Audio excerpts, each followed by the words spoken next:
3 bâtonnets bleus, 5 bâtonnets gris, 6 bâtonnets roses, 2 verts, 1 blanc, 9 jaunes, 2 violets, 14 noirs, 9 rouges.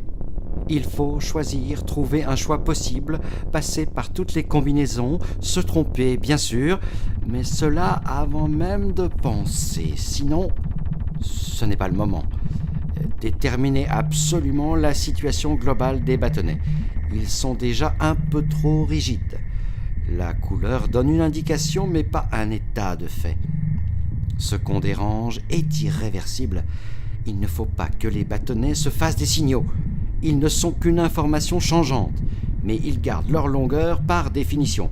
Ceci facilite le premier dénombrement de leur situation à l'état brut.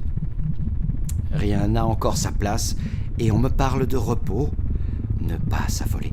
Rien ne brouille, tout pour rien. Une mise en place décidera de l'ordre des choses. Ce n'est pas par hasard que les bâtonnets ont des couleurs différentes et chaque couleur une différence de ton. C'est établi suivant une marge de sécurité. Les tons ne sont pas encore absolus.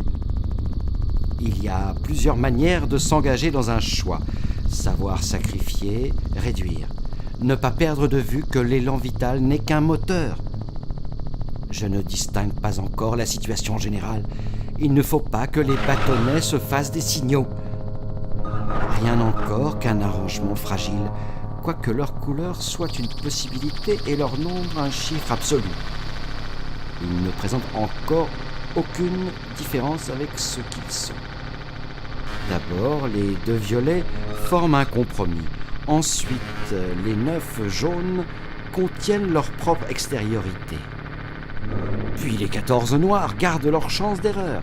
Les 2 verts peuvent compléter l'activité des 2 violets ou des 9 rouges. Mais surtout, les 9 rouges doivent rester irréversibles. J'ai peur qu'ils ne se fassent des signaux. Restent encore les gris. Je ne sais pas très bien. Il ne faut à aucun prix qu'ils se fassent des signaux. L'organisation du monde en dépend.